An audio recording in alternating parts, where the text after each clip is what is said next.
Doctor Babasaheb आंबेडकरांचा।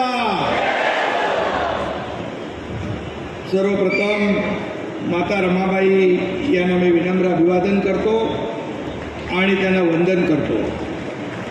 आजच्या या महत्त्वाकांक्षी प्रकल्पाला उपस्थित राज्याचे लोकप्रिय मुख्यमंत्री देवेंद्र फडणवीस साहेब, आमचे सहकारी उपमुख्यमंत्री अजितदादा पवार, मंत्री मंगलप्रभात लोढा, सांस्कृतिक मंत्री आशिष शेलारजी, आमचे गृहनिर्माण राज्यमंत्री पंकज भोयर, आमदार पराग शाह, मीर कोटेचा, आमदार राम कदम, संजय मुखर्जी, महेंद्र कल्याणकर, नवीन सोना आणि ज्यांनी या प्रकल्पासाठी पहिल्या दिवसापासून मेहनत घेतली ते माजी नगरसेवक आणि या सोसायटीचे मार्गदर्शक परमेश्वर कदम,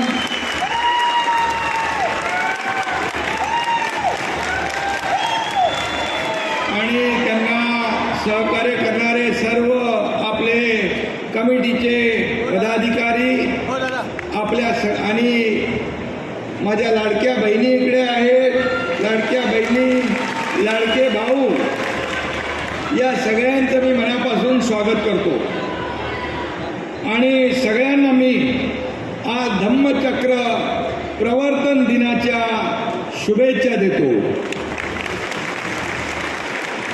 खरं म्हणजे धम्मचक्र प्रवर्तन दिनाच्या दिवशी मुख्यमंत्री महोदय बैठकीमध्ये या कमिटीने इच्छा व्यक्त केली होती, भूमिपूजन धम्मचक्र प्रवर्तन दिनाच्या दिवशी झालं तर खूप त्याचा आम्हाला या ठिकाणी आनंद होईल आणि यासाठी मी मुखर्जी आणि कल्याणकर या दोघांचंही मनापासून अभिनंदन करतो की त्यांनी त्या योग घडवून आणला आणि आज याचं भूमिपूजन होतं आहे।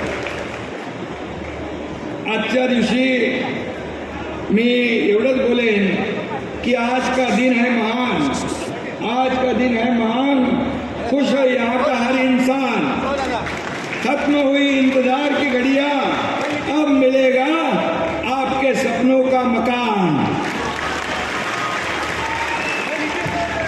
खूप 40 वर्ष तुम्ही या ठिकाणी अतिशय कशा अवस्थेत राहता मगाशी याच्यामध्ये आम्हाला दाखवलं चित्रफितमध्ये, आणि आता तुमचा जो काही 40 वर्षाचा प्रवास आहे आता संपला आणि खऱ्या अर्थाने या ठिकाणी हे माता रमाबाई नगर आणि कामराज नगर या दोन्ही वस्त्यांच्या दृष्टीने हा आजचा तुमच्या जीवनातला ऐतिहासिक दिवस आहे आणि तो दिवस सुवर्णाक्षराने लिहावा असा आहे असं म्हटलं तर वावगं ठरणार नाही।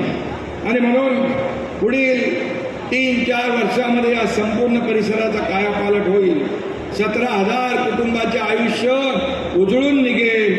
पुढल्या आठवड्यात दिवाळी आहे, परंतु तुमची इथल्या रहिवाशांच्या आयुष्यातली आजच खरी दिवाळी या ठिकाणी होते असं म्हटलं तर वावगं ठरणार नाही। आणि म्हणून माझ्या सर्व या ठिकाणी राहणाऱ्या रहिवाशांना खूप खूप शुभेच्छा। खरं म्हणजे आपण एका चांगल्या सुसज्ज अशा इमारतीमध्ये, तिथं गार्डन आहे, उद्यान आहे, तिथं सगळ्या अम्युनिटीज आहेत, अशा ठिकाणी आपल्याला राहण्याची संधी मिळेल। मी आपल्याला एवढंच सांगतो, ही क्लस्टर योजना गेल्या 15 वर्षापासून याचा प्रयत्न सुरू आहे। मला वाटतं त्या काळामध्ये मुख्यमंत्री पृथ्वीराज चव्हाण होते आणि तिथून सुरुवात झाली, परंतु खऱ्या अर्थाने त्यांनी देखील म्हटलंय अनधिकृत चाळी इमारती क्लस्टरमध्ये कशा जाऊ शकतात। मग जेव्हा मुख्यमंत्री देवेंद्रजी आले त्यावेळेस याला खऱ्या अर्थाने चालना मिळाली आणि त्याच्यामध्ये असलेल्या काही त्रुटी आहेत त्या दूर केल्या आणि मी मुख्यमंत्री झाल्यानंतर यामध्ये आपण क्लस्टरला खऱ्या अर्थाने पुढं नेलं आणि जॉईंट व्हेंचर ही आपण योजना सुरू केली आणि आता SRA आणि कुठलाही प्रायव्हेट बिल्डर नाही तर MMRDA स्वतः या ठिकाणी काम करते आहे। त्यामुळे तुम्हाला खात्री आहे की मलाही खात्री आहे, आम्हाला सगळ्यांना विश्वास आहे, वेळेमध्ये चांगल्या दर्जाचं चांगलं घर आपल्याला मिळेल हा शब्द या ठिकाणी मी देऊ इच्छितो. मला आठवत आहे की तुम्हाला वाटलं होतं 20-25 वर्ष भाडंही नाही, बिल्डिंगही नाही, घरही नाही. पण मी जेव्हा मुख्यमंत्री होतो तेव्हा इथं आलो होतो चेक वाटायला. 150 कोटी रुपयाचे मुख्यमंत्री महोदय आपण 150 कोटी रुपयाचे यांना भाड्याचे चेक दिले. तेव्हापासून त्यांना विश्वास वाटला की बाबा आमची आता घरं होती. आणि म्हणून आजचा दिवस जो आहे तुमच्या मार्गदर्शनाखाली आणि तुमच्या शुभ हस्ते याचा श्री गणेशा झालेला आहे. मला वाटतं MMRDA SRA हे काम लवकरात लवकर पुढे नेईल आणि सगळ्यांना घरं मिळतील. मला आठवत आहे की हिंदुहृदय सम्राट बाळासाहेब ठाकरे यांनी स्वप्न पाहिलं होतं या मुंबईतल्या 40 लाख लोकांना मोफत घरं देण्याचं. पण त्यावेळेस कुणाला वाटलं नाही काय होईल. परंतु खऱ्या अर्थाने मागे काय झालं ते जाऊ द्या. परंतु महायुतीच्या सरकारमध्ये याला चालना मिळाली. जेव्हा मुख्यमंत्री देवेंद्रजी अगोदर होते तेव्हाही, पण नंतरच्या काळात हे सगळं बंद झालं. मग पुन्हा महायुतीचं सरकार आलं 2022ला आणि त्याला खऱ्या अर्थाने या ठिकाणी वेग आला आणि आपण मुंबईमध्ये मुंबई MMR मध्ये क्लस्टरच्या माध्यमातून अशा मोठ्या इमारती उभ्या करतोय. लोकांचं जीवनमान बदलून जाईल, लोकांना चांगल्या सोयी सुविधा मिळतील. किती दिवस खितपत आपण राहायचं. आणि म्हणून शासनाने भूमिका घेतली की हे सर्व पुनर्विकास प्रकल्प जे आहेत हे पूर्णपणे या ठिकाणी जॉईंट व्हेंचरच्या माध्यमातून होतील. मी एवढंच सांगतो, हा पुनर्विकासाची सुरुवात आहे. हे तर फक्त हा ट्रेलर आहे, पिक्चर अभी बाकी आहे. मुंबईमध्ये खूप मोठ्या प्रमाणावर आपल्याला या ठिकाणी योजना राबवायच्या. रखडलेले प्रकल्प जे आहेत ते म्हाडा आहे, SRA आहे, BMC आहे, MMRDA आहे, सिडको आहे, MIDC आहे.